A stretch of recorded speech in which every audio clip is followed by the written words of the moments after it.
A seriously ill patient is left without help and dies, but her father is a judge who has no intention of forgiving such negligence. The perpetrators don't yet know what awaits them. Subscribe to the channel and write in the comments where you're watching from. Ariana Jones began her morning like any other, routine, yet marked with purpose. She had just turned 22, a young black woman with a vision. Her life, filled with the typical challenges of a medical student, was often punctuated by the drive to help others, a dream instilled in her since childhood.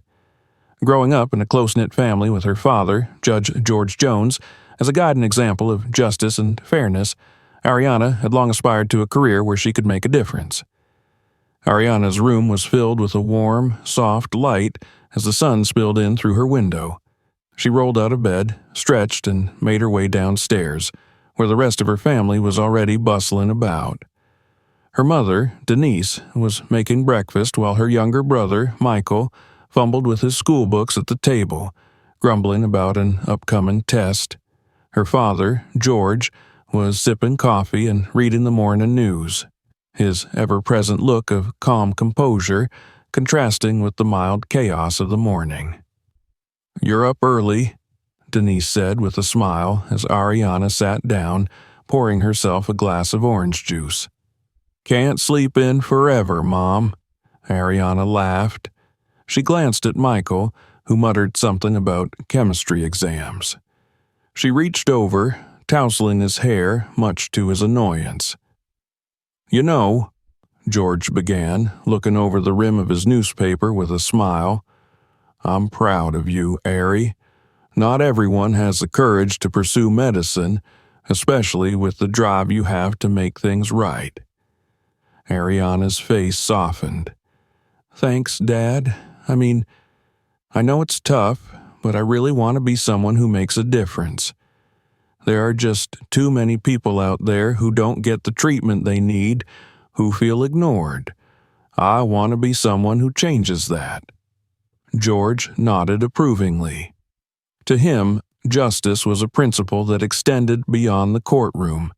It was something he had instilled in his children. Ariana's commitment to fairness and compassion was, in his eyes, proof that she had learned this lesson well. It was during this morning of laughter and shared stories that Ariana first felt the pain. It started as a faint, uncomfortable twinge in her lower abdomen. At first, she dismissed it as nothing serious, perhaps something she'd eaten the night before, or the result of her hectic study schedule. As the hours passed, though, the pain grew sharper, intensifying with every movement. Still, she kept quiet about it, not wanting to worry her family or disrupt the flow of the morning. The family breakfast continued, and Ariana tried to mask her discomfort, though it became increasingly difficult. She found herself shifting in her seat, unable to ignore the persistent ache gnawing at her insides. Her face grew paler, and she reached for her glass of water, hoping it would ease the discomfort. George noticed her strained expression. "You all right, sweetheart?" he asked, concern evident in his eyes. Ariana forced a smile. "Yeah, I'm fine. Probably just a stomach cramp. It'll pass." But George's instincts as both a father and a judge kicked in. He could tell something was wrong, even if she was trying to brush it off. He watched her closely as she tried to go about her day, but with each passing moment, her discomfort became harder to hide. By midday, Ariana's condition had worsened. The pain was now a constant, throbbing presence in her abdomen, making her feel faint and nauseous. Her hands trembled slightly as she tried to continue with her tasks, but the discomfort had grown unbearable. She was visibly struggling to keep up appearances, her face now pale and beads of sweat forming on her forehead. Denise noticed, her motherly intuition sensing something was very wrong. She approached Ariana, placing a gentle hand on her shoulder. "Honey, You don't look well. Are you sure you're okay?" Ariana's attempt to reassure her mother faltered. She opened her mouth to say she was fine, but the words didn't come. Instead, she simply shook her head, her hand clutching her abdomen. Denise immediately called for George, her voice laced with worry. "We need to get her to the hospital," George said firmly, his usual calm demeanor replaced by a growing sense of urgency. Ariana protested weakly, not wanting to make a fuss, but George and Denise were resolute. They helped her into the car, George taking the wheel and glancing at Ariana in the rearview mirror with a mix of anxiety and determination. The hospital was bustling with people when they arrived. Patients waiting in chairs, nurses hurrying from one room to another, doctors conferring in low voices. George helped Ariana into the waiting area where they approached the front desk. A middle-aged woman with a weary expression was handling registrations, her gaze skimming the crowded room with practiced detachment. George stepped forward, explaining Ariana's symptoms and asking for immediate attention. The woman barely glanced up, her tone flat as she instructed them to wait. "We're very busy today, sir," she said briskly. "Have a seat, and someone will be with you shortly."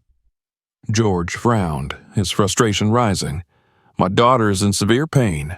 Can't you see how pale she is? I think she needs urgent care." But his words were met with indifference. The receptionist only shrugged, nodding toward the chairs in the waiting area. "Take a seat, and we'll call her name when someone's available." Reluctantly, George led Ariana to the seating area, anger simmering beneath his calm exterior. He watched as people who appeared less ill than his daughter were taken in first, each patient called ahead of Ariana. The receptionist's indifferent tone and dismissive gestures began to gnaw at him, a quiet frustration building as he sat helplessly with his daughter. After what felt like an eternity, Ariana's name was finally called. A nurse named Mary Clayton appeared, her expression blank as she glanced at her chart, barely acknowledging Ariana and George as she led them down the hallway to an examination room. Mary Clayton was a tall woman with a stern face and an air of impatience. She didn't smile or offer any words of reassurance as Ariana struggled onto the examination table, clutching her abdomen. "Symptoms?"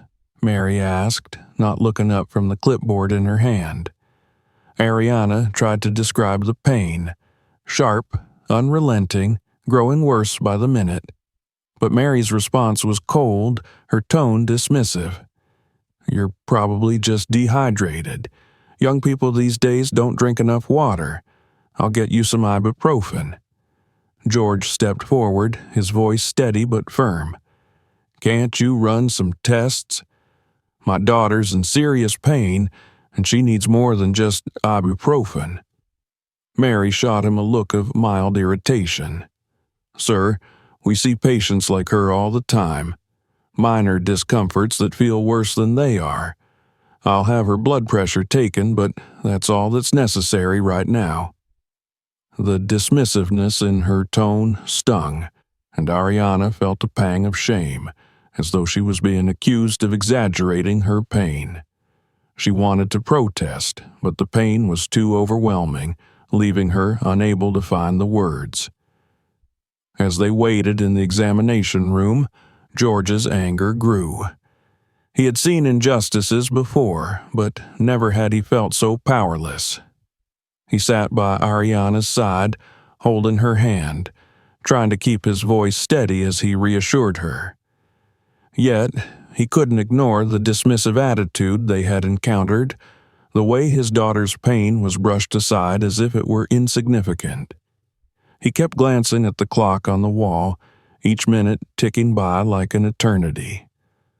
Ariana's breathing grew shallow, her face ashen, and George's heart raced with fear. He knew that something was deeply wrong, yet the people who were supposed to help her didn't seem to care. He resolved then and there that he would not let this go. Whatever happened, he would find a way to get his daughter the treatment she needed, and if they wouldn't listen to him here, he would make sure they paid attention somewhere else. Ariana's condition worsened as the hours passed, and the pain, once a dull ache, became a sharp, unbearable force that seemed to pulse through her entire body.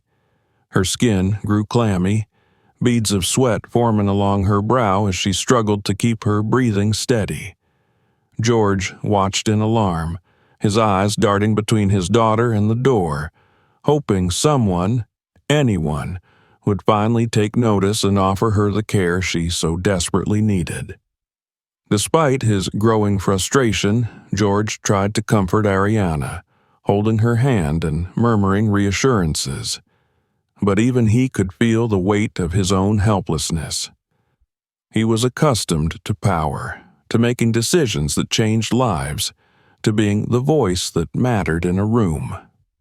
Here, though, he was just another worried father, and his voice seemed to hold no weight at all. By now, they had been waiting for hours. Each time a nurse or doctor passed by, George would catch their eye, hoping they might take a moment to assess Ariana's condition, but they either ignored his silent pleas or offered curt nods, saying that someone would be with them shortly. George clenched his fists, his patience wearing thin. Ariana's face had turned ghostly pale, and she leaned against her father's shoulder, her eyelids fluttering as though the effort to stay awake was becoming too much. "Dad," she murmured weakly, "it hurts. So much." "I know, sweetheart," George replied, trying to keep his voice steady. "I know. Just hold on a little longer. They'll come soon. They have to." Ariana managed a faint smile, but even that seemed to drain her.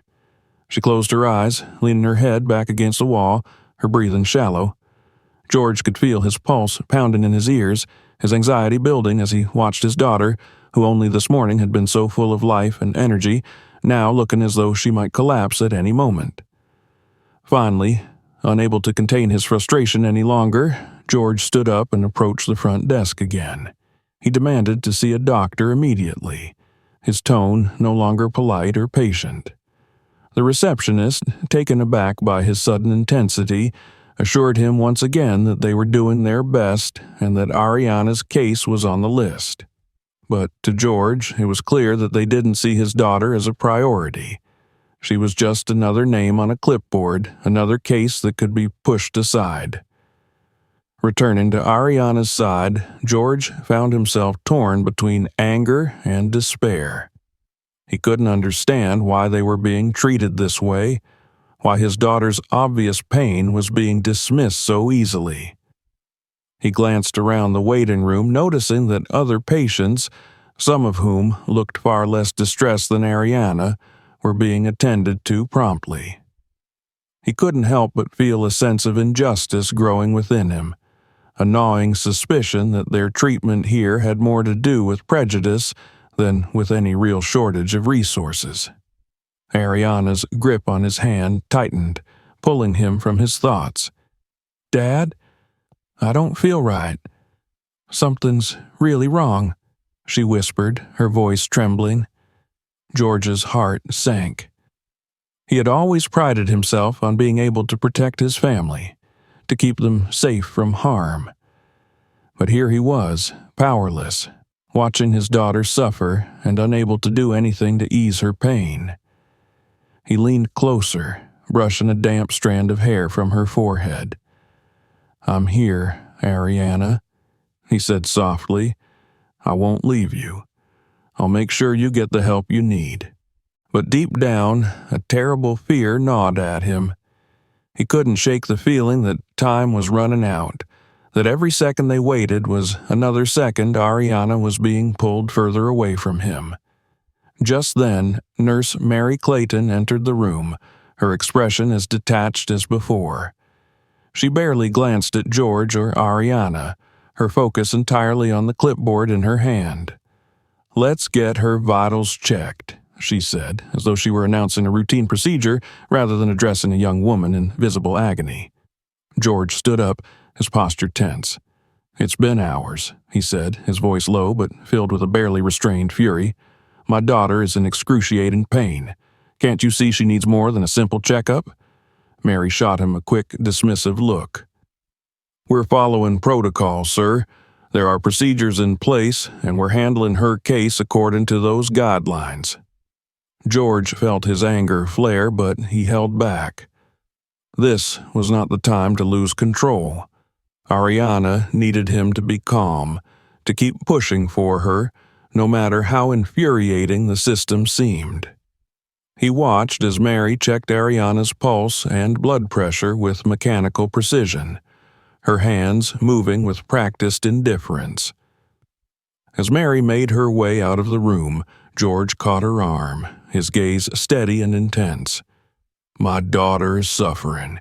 You've ignored her for hours. Don't you care at all?" For a brief moment, something flickered in Mary's eyes, perhaps annoyance or even contempt. "Sir, there are many patients here.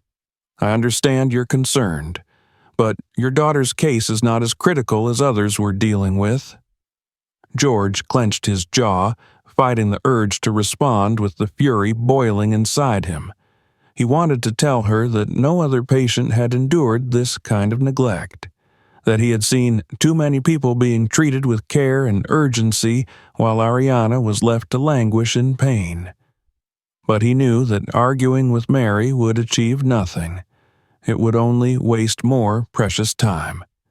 Mary left without another word, and George returned to Ariana's side, his heart heavy with despair. He sat beside her, watching her labored breathing, feeling utterly helpless. This wasn't supposed to happen. Not here, not to his daughter. Ariana stirred slightly, her eyes fluttering open to meet his gaze. "Dad, if I don't make it—" "Don't say that," George interrupted, his voice breaking. "You're going to be fine. I'm going to make sure of it." But Ariana only managed a faint smile, her expression filled with a sadness that pierced him to the core. She closed her eyes again, her body slumping against him as she drifted into a restless, pain-filled sleep. As he held her, George's mind was flooded with memories, moments of laughter, of shared dreams and hopes. He remembered how she had told him just days ago about her plans for the future, her desire to become a doctor so she could help people, so she could make a difference in the world. Now, that future seemed to be slipping through his fingers, and there was nothing he could do to stop it. In that moment, a fierce determination took hold of him. He would not let Ariana suffer like this without a fight. If the hospital refused to take her seriously, he would make them listen, no matter what it took. As the hours dragged on, George continued to demand answers, refusing to back down, even as the nurses and doctors brushed him aside. He documented every interaction, every dismissive response, determined to hold someone accountable for this nightmare. And as the sun began to set, casting long shadows across the sterile walls of the hospital, George felt a dark resolve hardening within him. He would find justice for his daughter. No matter how long it took, no matter how much he had to endure, he would make sure that those responsible for Ariana's suffering would pay. For now, though, all he could do was wait, his heart heavy with a mixture of fear and fury. And as he sat beside Ariana, holding her hand and whispering words of comfort, he prayed that it wouldn't be too late. Ariana's condition had deteriorated to an alarming degree. Her face was almost ghostly pale, and her breathing had become shallow and erratic. George's heart hammered in his chest as he watched her, gripped by a mixture of helplessness and dread. Every breath seemed to be a struggle for her, as though her body were slowly surrendering to the pain that had taken over.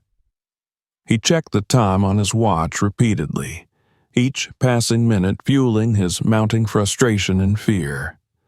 Hours had passed since they'd first arrived, and the memory of Nurse Clayton's dismissive gaze and indifferent words haunted him.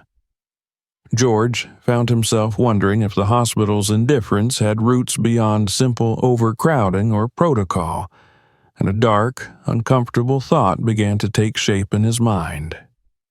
Could this neglect be deliberate? The possibility lingered, heavy and unsettling. George had seen subtle, insidious biases throughout his career as a judge, cases where decisions seemed to hinge on a defendant's appearance, background, or perceived status. But he had never expected to encounter such a prejudice here, in a hospital where lives depended on impartial, compassionate care. Ariana's hand clutched his, bringing him back to the present. Her fingers were cold, her grip weaker than before. He squeezed her hand in return, forcing himself to stay calm for her sake. "Dad," she murmured, her voice barely audible. "It hurts so much." George's resolve hardened. He leaned closer, brushing a strand of damp hair from her forehead. "I know, sweetheart. I'm going to make sure they take care of you. Just hang on." At that moment, a doctor finally entered the room. He was a tall man with graying hair, his expression strained but professional. George felt a surge of hope, but it was tempered by the memory of the repeated dismissals they'd already faced.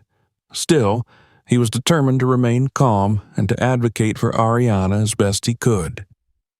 The doctor introduced himself briefly before looking down at Ariana, his brow furrowing as he reviewed her chart. "All right, Miss Jones, I understand you're experiencing abdominal pain and a fever?" Ariana nodded weakly, wincing as another wave of pain coursed through her. George watched the doctor's expression, searching for any sign of empathy, of genuine concern, but his face remained impassive as he examined Ariana's chart, making a few notes without looking at her. "Let's take a look," he said finally, reaching for a blood pressure cuff. George stepped back, allowing the doctor space, but his mind raced with questions. Why hadn't anyone run tests yet? Why had they left her in this condition for so long? He watched, tense and expectant, as the doctor took Ariana's blood pressure and checked her heart rate. The doctor's face remained neutral, his tone professional but detached. After a few minutes, he stepped back, making another note on the chart before addressing George. "I'm going to order some basic tests. A blood test and possibly an ultrasound if the symptoms persist," he said, his tone indicating that he viewed these measures as a formality rather than a necessity. "In the meantime, I'll prescribe some stronger pain medication to help manage her discomfort." George felt a flash of anger. "She's been here for hours already," he said, his voice tight with controlled frustration. "She's clearly in severe pain, and her condition is only getting worse. Why didn't anyone order these tests earlier?" The doctor's expression shifted slightly, a hint of defensiveness flickering in his eyes. "We're doing the best we can, sir," he replied. "There are protocols in place, and we have a high volume of patients to attend to." George clenched his fists, struggling to keep his composure. He knew that arguing further would likely be futile. He had already witnessed how little impact his words seemed to have here, but the sight of Ariana, pale and suffering, filled him with a sense of urgency that overrode his usual restraint. "Please," he said, his voice barely above a whisper, "she needs more than just pain medication. Can you at least prioritize her tests? She's getting worse." The doctor hesitated, glancing down at Ariana before finally nodding. "I'll see what I can do," he said, though his tone held a note of reluctance. George watched him leave, feeling both relief and frustration. It was progress, but it was too little, too late. He turned back to Ariana, who had closed her eyes, her breathing shallow and labored. He stroked her hand gently, whispering words of reassurance that felt hollow even as he spoke them. Time passed in a blur of anxious waiting, the minutes stretching into hours as they continued to sit in the small, sterile room. George's mind raced with dark thoughts, each one more troubling than the last. What if the delay was due to something beyond simple negligence? What if this was a reflection of the bias he had fought against for so long, now rearing its ugly head in the very place where his daughter's life hung in the balance? He thought back to cases he had presided over, to the families who had come to him seeking justice for loved ones lost to systemic neglect. He had always done his best to be impartial, to uphold the law and protect those who were vulnerable. But now, as he sat here helplessly watching Ariana suffer, he felt the bitter sting of injustice on a deeply personal level. As evening approached, Nurse Clayton returned, her expression as cold and impassive as before. She handed George a clipboard with a form to sign, explaining in clipped tones that the doctor had ordered tests to be conducted within the next hour. George accepted the clipboard, but his patience had worn thin. "What's taken so long?" he demanded, unable to keep the frustration out of his voice. "My daughter's been here all day, and she's only getting worse. Is this how you treat every patient?" Nurse Clayton met his gaze with a look of barely concealed disdain. "We're doing what we can, sir. There are other patients who need attention as well. Not everyone can be seen right away." The implication in her words was unmistakable, and George felt a surge of anger. He wanted to tell her that his daughter was suffering because of their neglect, that her life was at risk because of their indifference. But he knew that arguing with her would only waste more precious time. Instead, he signed the form, his hand trembling with suppressed rage, and handed it back to her. "Just make sure she gets the care she needs," he said, his voice barely above a whisper. Nurse Clayton gave a curt nod and left the room without another word, leaving George feeling a mixture of frustration and despair. He returned to Ariana's side, his heart heavy as he watched her struggle to breathe, each shallow inhale a painful reminder of how far they had fallen from the system of justice he had once believed in. As the evening wore on, George began to question everything he thought he knew about fairness, about justice. He had dedicated his life to the law, to upholding a system he believed was designed to protect the vulnerable. But here, in this cold, sterile room, he was beginning to realize that the system was not infallible, that it could be twisted and corrupted by those who held power within it. Hours later, as night fell and the hospital grew quiet, a young intern finally entered the room, holding a clipboard and wearing a look of mild concern. George felt a spark of hope, but it was quickly extinguished as the intern informed him that they would need to wait for test results before proceeding with any treatment. The words felt like a death sentence, each syllable cutting through George's resolve like a knife. He wanted to scream, to demand that they do something, anything, to save his daughter. But he knew that his pleas would fall on deaf ears, that the people who held his daughter's life in their hands had already made their decision. As he sat beside Ariana, his hand gripping hers with desperate strength, George made a silent vow. If they lost her, if the people in this hospital allowed his daughter to die because of their neglect, he would ensure that they paid for it. He would bring the full weight of the law down upon them, and he would not rest until justice was served. Ariana stirred, her eyes fluttering open to meet his. "Dad," she whispered, her voice barely audible, "I don't think I can hold on much longer." George's heart broke as he looked into her eyes, filled with pain and fear. He forced himself to smile, to project a strength he didn't feel. "You're going to be okay, sweetheart," he said, his voice thick with emotion. "I'm here. I won't leave you." Ariana managed a faint smile, her fingers tightening around his. "I know. I just wish they'd take me seriously." The words hung in the air, a bitter reminder of the injustice they were facing. George fought back tears as he held her hand, praying that it wasn't too late, that someone would finally see the suffering his daughter was enduring and take action. But as the hours continued to slip away, his hope grew fainter, replaced by a simmering anger that burned within him like a fire. He would not forget this night. And if the worst came to pass, he would ensure that the people responsible would never forget it either.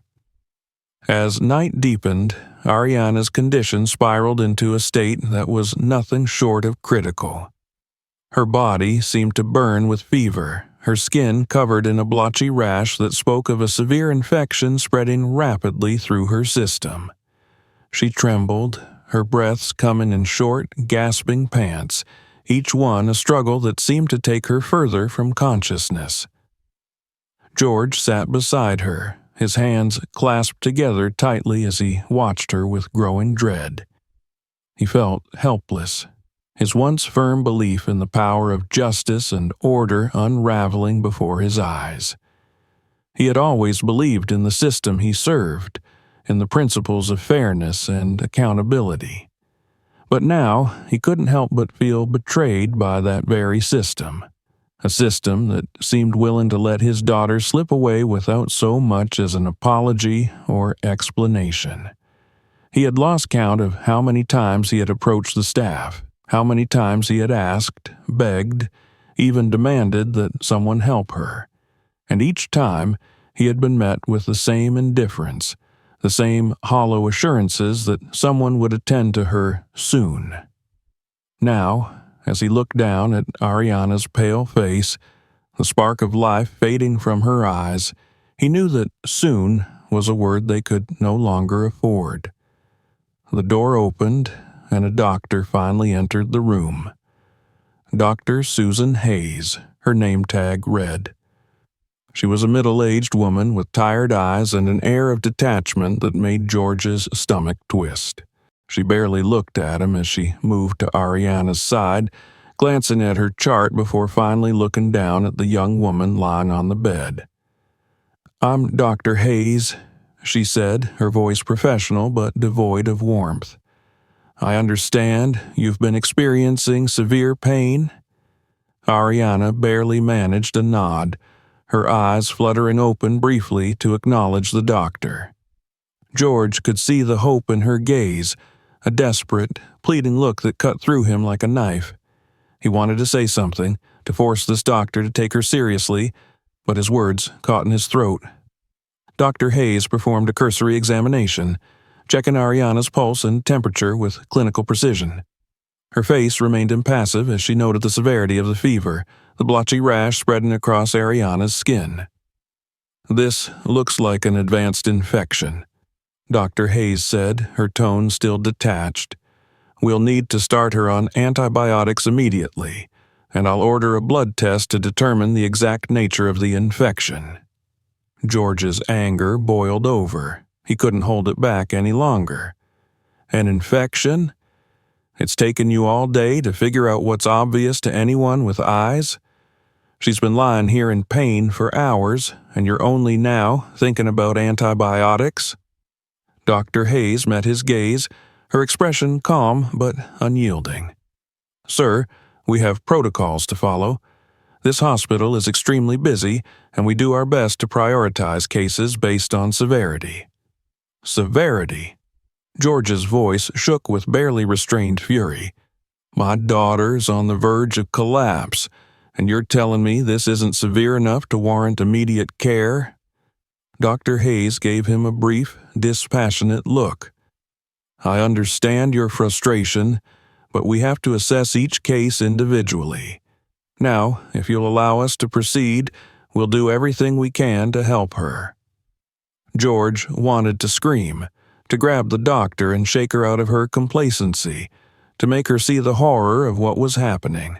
But he knew that any outburst would only waste more precious time, so he swallowed his rage, focusing instead on Ariana.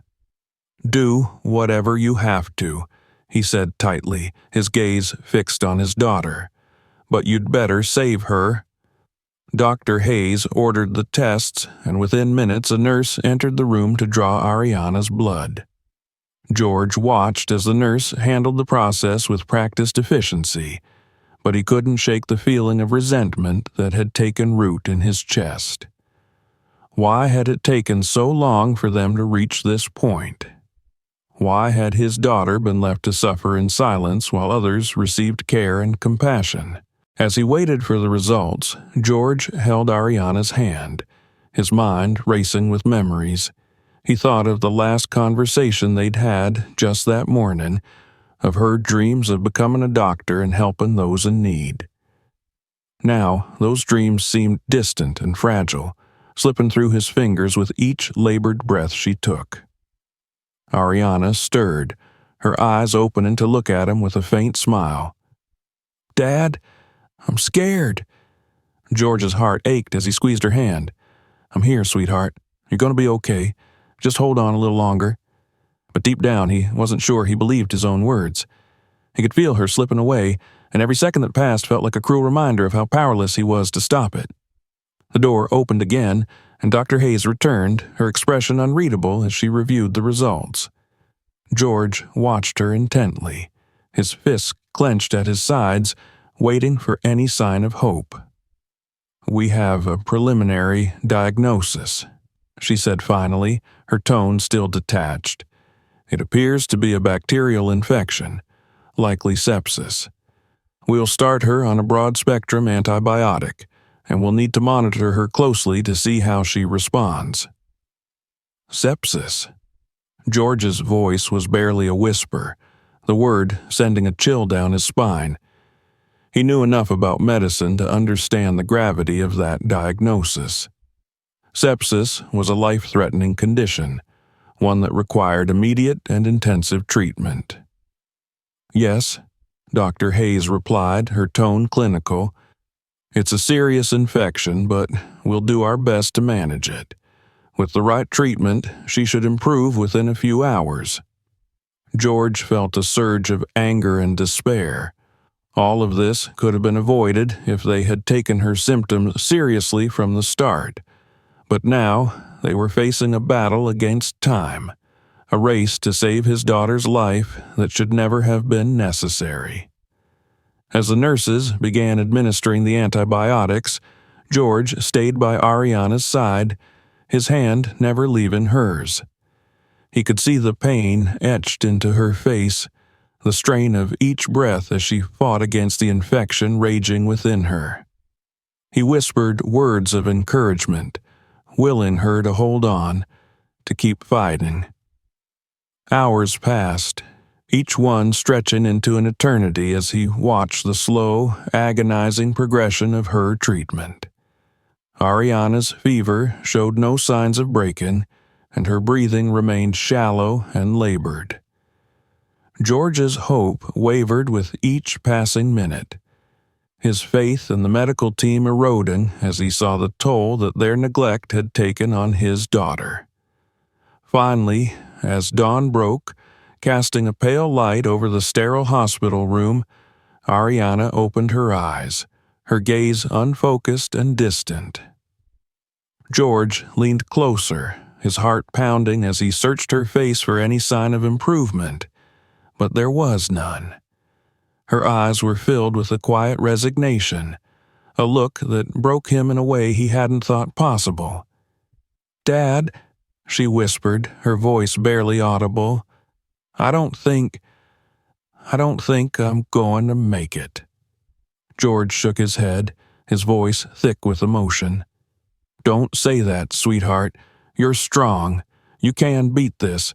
Just hold on a little longer." Ariana's hand tightened around his, her gaze filled with a mixture of fear and acceptance. "I tried, Dad. I really did. But I'm so tired." George's vision blurred as tears filled his eyes. He wanted to tell her that everything would be all right, that she would pull through, but the words wouldn't come. He could see the truth in her eyes, a truth that he had been desperately trying to deny. In those final moments, he felt a profound sense of failure, a crushing weight of guilt and regret. He had always believed in the power of justice, in the idea that the system he served would protect those he loved.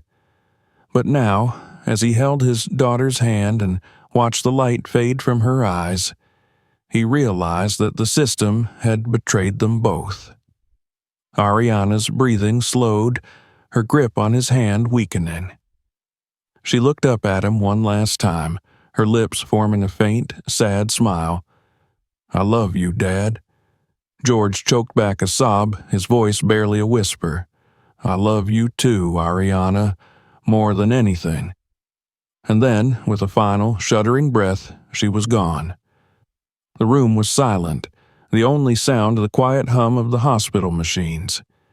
George sat frozen, his hand still clutching hers as the reality of her death settled over him.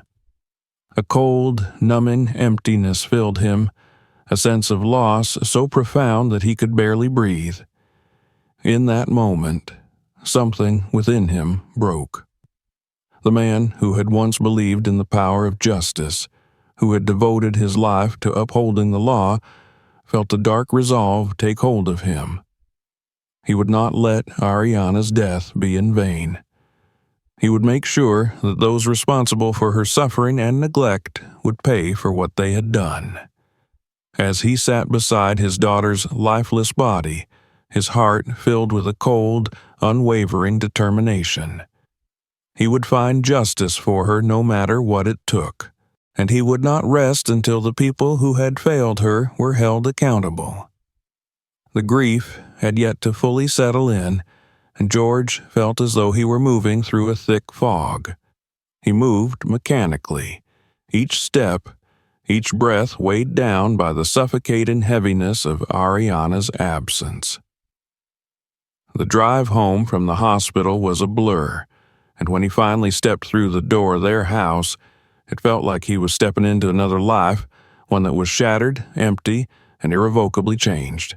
His wife, Denise, had stayed home, waiting for news with Michael, their teenage son. When George entered, Denise rose from the couch, hope glimmering in her eyes before she saw the expression on his face. The words caught in his throat, and he didn't need to speak. The look of despair in his eyes told her everything. Denise's face crumpled, and she sank back down, her hands covering her mouth as sobs racked her body. Michael stood frozen, his gaze shifting from his mother to his father, as if struggling to comprehend the enormity of what had happened. The silence between them was profound, broken only by Denise's quiet sobs and the ticking of the clock, each second marking the beginning of a life they never wanted to imagine. George embraced his wife, holding her tightly, their grief shared yet insurmountable. He had always been the strong one, the pillar of their family. But now, as he held her, he felt hollow, as though something essential had been stripped away, leaving him an empty shell. All he could do was clutch her, absorbing her pain, as if the weight of their collective sorrow might somehow lessen his own. For days, George was barely functional, existing only in fragments. He moved through each day as though in a daze, going through the motions while his mind remained trapped in the hospital room, replaying those final moments with Ariana again and again. The anger, which had simmered quietly beneath the surface in the hospital, now began to grow, intensifying with each memory, each reminder of what they had lost. He had been powerless then, but he vowed that he would not remain powerless now. One evening, as he sat alone in Ariana's room, Surrounded by her books, her photos, and all the little things that had once made her so vibrant, George felt a quiet resolve settle over him. He could still see her face in his mind, the way she had looked at him with that faint smile just before she slipped away. That smile, filled with love and resignation, had become a haunting reminder of all that had been taken from them. He couldn't bring her back, but he could bring justice for her. He could ensure that the people responsible for her suffering, for the indifference that had stolen her life, would face the consequences of their actions. George took a deep breath, his heart filled with a dark determination. The wheels of justice would turn, and he would be the one to set them in motion. The next morning, George rose early, dressed in his suit, and gathered his briefcase with a newfound sense of purpose. The grief still lingered, a raw, aching wound that would likely never heal, but he pushed it aside, channeling it into the work ahead. He would bring his legal expertise to bear on this fight, using every resource at his disposal to uncover the truth and hold those responsible accountable. He began by gathering every document, every piece of evidence he could find related to Ariana's treatment at the hospital. He requested her medical records, reading through them carefully, noting every instance of delay, every time a test had been postponed or a treatment ignored. Each line on the chart was a painful reminder of the indifference they had encountered, but it also fueled his determination. With the records in hand, he began reaching out to others who might have experienced similar neglect. He knew that if this had happened to Ariana, there was a strong chance it had happened to others as well. He contacted local advocacy groups, organizations that focused on healthcare discrimination, and social justice networks, asking if they knew of any cases like his daughter's. Through these channels, George began to hear stories, accounts from families who had suffered the same heartbreaking neglect and mistreatment. Some of them shared details that mirrored Ariana's experience: delayed tests, dismissive staff, and a pervasive sense of indifference that had cost them precious time, and, in some cases, the lives of their loved ones. One of the first families George met was the Martins. They had lost their father, a man in his late 50s, who had been admitted to the same hospital with chest pains, only to be sent home with a prescription for antacids. By the time he returned, his condition had worsened, and he died in the emergency room, waiting for a bed that never became available. Sitting in the Martins' modest living room, George listened as Mrs. Martin recounted the story with a quiet, resigned bitterness that echoed his own grief. She described the sense of helplessness, of watching as the medical staff ignored her pleas as her husband grew weaker and weaker. "We thought it was just a fluke, that maybe they were overwhelmed that night," she said, her voice thick with emotion. "But hearing your story, Mr. Jones, it makes me think they didn't care at all, not about him and not about your daughter." George nodded, feeling the weight of her words. This was no isolated incident. It was a pattern, a systemic failure that had cost people their lives, and he was determined to expose it. Over the following weeks, George met with other families, each story adding another layer to the narrative he was building. He documented every detail, every instance of negligence, compiling a dossier that painted a damning picture of the hospital's practices. He knew that if he was going to take this to court, he would need to build an airtight case, one that could withstand the scrutiny of the legal system. One evening, as he was going over his notes, George received an unexpected call. It was from a young man named Samuel Reed, a hospital intern who had heard about Ariana's case through one of the advocacy groups George had contacted. Samuel sounded nervous, his voice barely a whisper over the phone. I saw what happened with your daughter, Mr. Jones," Samuel said, his voice trembling. I was there that night, and I have something you should see." George's heart raced. "What do you mean, Samuel? What do you have?" There was a pause on the other end of the line before Samuel spoke again, his voice barely above a whisper. "I recorded some things, conversations, things I thought were wrong. I didn't know what to do with them, but I think you should have them." They arranged to meet in a quiet cafe on the outskirts of town, a place where they could talk without attracting attention. George arrived early, scanning the room for any sign of Samuel. When the young man finally entered, he looked around nervously before spotting George and making his way over. Samuel slid into the booth across from George, his hands trembling as he pulled a small flash drive from his pocket. "This has recordings of conversations between some of the nurses and doctors," he said, his voice barely audible. They talked about cases like your daughter's. They joked about it, like it was just another inconvenience." George's stomach churned as he accepted the flash drive, his mind racing. He thanked Samuel, offering him assurances that he would be protected as a whistleblower.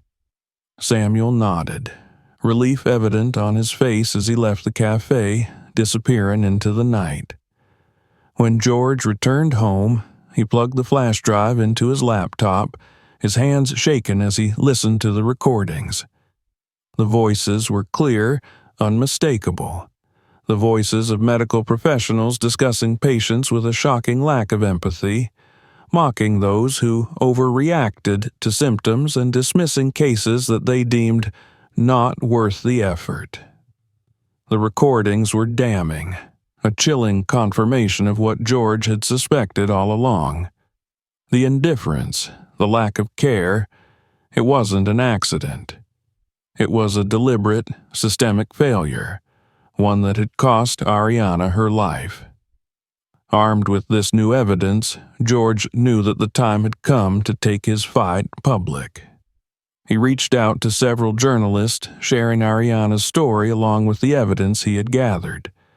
The news spread quickly, sparking outrage and calls for justice as people across the community began to rally behind him. Protests were organized outside the hospital, and the media descended upon the institution, demanding answers. George gave interviews, sharing the painful details of Ariana's final hours, his voice steady but filled with a quiet fury that resonated with viewers. His determination became a rallying cry, a call for accountability that could no longer be ignored. As the hospital faced mounting pressure, George prepared for the legal battle ahead. He knew that the road would be long and difficult, that the hospital would fight back with every resource at their disposal. But he was undeterred. He had already lost the most precious thing in his life, and there was nothing left to fear. This fight was no longer just for Ariana. It was for every family that had suffered, every patient who had been treated as an inconvenience rather than a human being. George would bring them justice, no matter what it took. With his evidence compiled and his case stronger than ever, George took the first steps toward filing a formal lawsuit against the hospital, knowing that the journey he had begun was far from over. But he would see it through, for Ariana's sake and for the countless others who deserved a voice. And as he stood outside the courthouse, the weight of his grief momentarily lifted by the resolve in his heart, George knew that he was ready for whatever lay ahead. The courtroom was silent, filled with the tense anticipation that often preceded a high-profile case. Journalists packed the benches at the back of the room, their cameras and notebooks poised to capture every word, every gesture. Members of the community had shown up in support of George Jones, drawn by the media coverage of his relentless fight for justice for his daughter, Ariana. The hospital's defense team, a lineup of expensive lawyers in tailored suits, sat at one table, their expressions impassive. Across from them sat George, a figure of quiet determination, flanked by his legal team and holding tightly to his conviction that the truth would finally be heard. As the judge entered the room, everyone rose, the solemnity of the moment casting a heavy silence over the crowd. George felt his pulse quicken, his mind focused on the fight ahead. This was the moment he had prepared for, the culmination of weeks of investigation, late nights poring over documents, and the grief he had transformed into a mission for justice. The judge called the court to order, and the opening statements began. George's attorney, a seasoned advocate named Clara Ruiz, approached the jury, her voice steady and filled with conviction. "Ladies and gentlemen of the jury," Clara began, her gaze moving across the faces of each juror. "Today, you will hear the story of a young woman who came to this hospital seeking help and was instead met with negligence and indifference. Ariana Jones was a promising young woman with a bright future, but because of the failures of those entrusted with her care, her life was cut short. This case is about more than just one life. It's about a system that has allowed this kind of negligence to persist, a system that values protocols and profits over the very lives it is meant to protect." The jury listened attentively, and George could see a glimmer of empathy in their faces. Clara's words resonated with them, striking at the heart of what this case was truly about. George took a deep breath, steadying himself as the defense prepared their counter-arguments. The defense attorney, a polished man named Richard Fenton, rose to deliver his opening statement, his tone calm and measured. "This is undoubtedly a tragic situation, and we sympathize deeply with Mr. Jones and his family. However, we contend that the hospital staff did everything within their power to care for Miss Jones according to established protocols.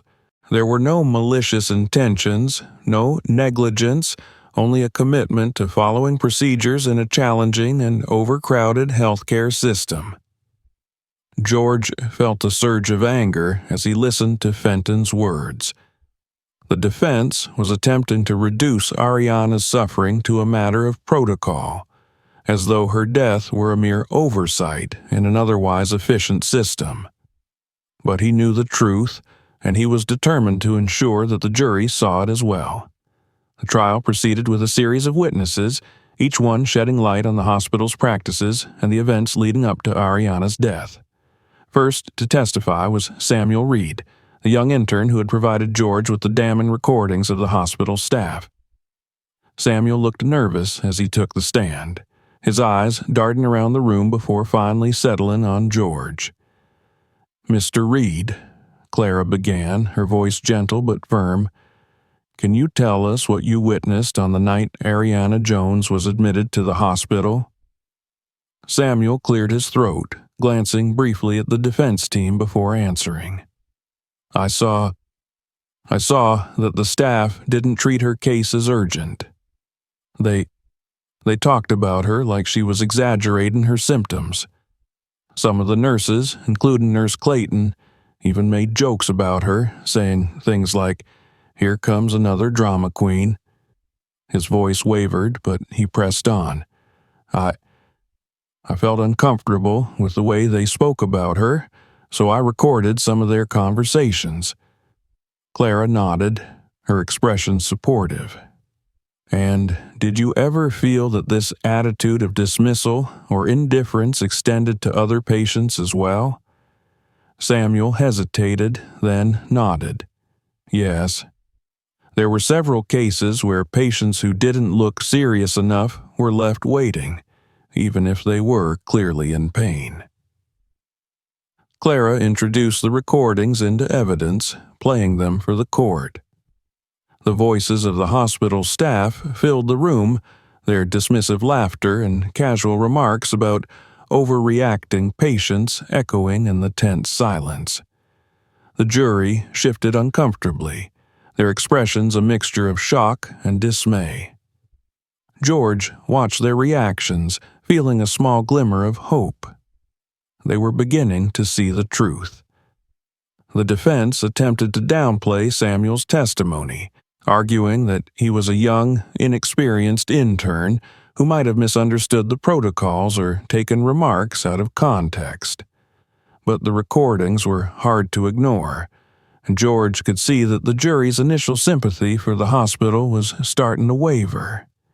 Next, Clara called several families who had suffered similar experiences at the hospital. Mrs. Martin took the stand, her hands trembling slightly as she recounted the story of her husband's death.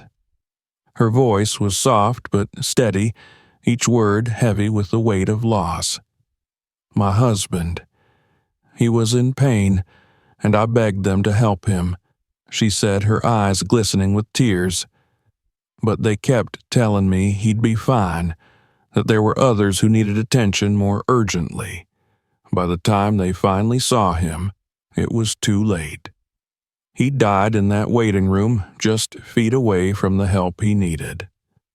Her words struck a chord with the jury, and George felt a renewed sense of determination. This was not just about Ariana. It was about a pattern of neglect, a culture of indifference that had stolen lives and shattered families. One by one, the other families shared their stories, each one painting a damning picture of the hospital's practices. The defense tried to discredit them, arguing that each case was an isolated incident, that no single patient's experience could speak to the overall quality of care. But the cumulative effect of their testimonies was undeniable. It became clear that this was not an isolated incident, but a systemic failure. When it was the defense's turn to call witnesses, they brought in senior hospital staff, including Nurse Clayton and Dr. Hayes. Nurse Clayton took the stand with a look of steely defiance, her gaze cold as she recounted her version of events. "I did my job to the best of my ability," she said, her tone defensive. "We were understaffed that night, and there were patients with life-threatening conditions who needed immediate attention. Miss Jones was in pain, but she was stable. Protocol dictated that we prioritize other cases." Clara's cross-examination was precise and unyielding. "Miss Clayton, would you say that your comments about Miss Jones being a drama queen were professional? Do you believe that dismissing a patient's pain because they appear stable is in line with your duty of care?" Nurse Clayton shifted uncomfortably, but her defiance didn't waver. "We're human beings, not machines. We do our best under difficult circumstances. I may have made some comments in frustration, but it didn't affect the level of care I provided." Clara pressed further, highlighting the recorded conversations, the laughter, the dismissive tone. The jury listened, their expressions growing harder with each response. They could see through the defense's attempts to paint the negligence as mere human error in an overworked system. Dr. Hayes took the stand next, her tone polished but equally detached. She spoke about the challenges of hospital management, the protocols designed to optimize care, and the limitations imposed by resource shortages. But Clara's questions cut through her polished responses, forcing her to confront the reality of Ariana's case and the blatant disregard that had cost a young woman her life. Finally, it was George's turn to testify. As he took the stand, he felt the weight of Ariana's memory pressing down on him, filling him with both sorrow and strength. He looked out at the jury, seeing their sympathetic gazes, and took a deep breath. "My daughter, Ariana, was a bright young woman," he began, his voice steady but filled with emotion. "She had dreams, ambitions, a future that was taken from her by the very people who were supposed to protect her. She came to that hospital seeking help, but instead she was met with indifference, with people who saw her as an inconvenience rather than a life worth saving." He recounted the events of that night, the hours spent waiting, the dismissive remarks, the gut-wrenching realization that his daughter was slipping away. His words were raw, unfiltered, filled with the pain of a father who had lost everything. The courtroom was silent. The jury captivated by his testimony. George could see the impact his words had on them, the way they leaned forward, their faces etched with empathy and horror. "I'm here today not just for Ariana," he concluded, his voice breaking slightly. "I'm here for every family that has suffered because of this hospital's neglect, for every person who was dismissed, ignored, treated as though their pain didn't matter. My daughter deserved better. They all did." In her closing argument, Clara painted a vivid picture of the systemic failure that had led to Ariana's death. She reminded the jury of the recordings, the testimonies, the countless lives affected by the hospital's negligence. She urged them to see this case not just as an isolated incident, but as a call to action, a chance to hold those in power accountable. The defense attempted to sway the jury with claims of protocol adherence, logistical challenges, and human error. But the jury's faces remained impassive, their minds already made up. When the jury returned with the verdict, George held his breath, his heart pounding as the foreman stood to announce their decision. "On the charge of negligence resulting in wrongful death, we find the defendants guilty." A wave of relief washed over George, mingling with the sorrow that still weighed heavily on his heart. Justice had been served, but it was a hollow victory. Nothing could bring Ariana back. Nothing could fill the void her absence had left. But he had kept his promise to her. He had fought for her memory, and for all those who had suffered in silence. As he left the courtroom, surrounded by reporters and supporters, George felt a strange sense of peace. His fight was over, but Ariana's legacy would live on, a reminder to the world that every life mattered, that every voice deserved to be heard. He glanced up at the sky, a single tear slipping down his cheek. "I did it, sweetheart," he whispered, his voice filled with both sorrow and pride. "I kept my promise." Thank you for watching the story to the end. Subscribe so you don't miss new videos, and hit the bell for notifications.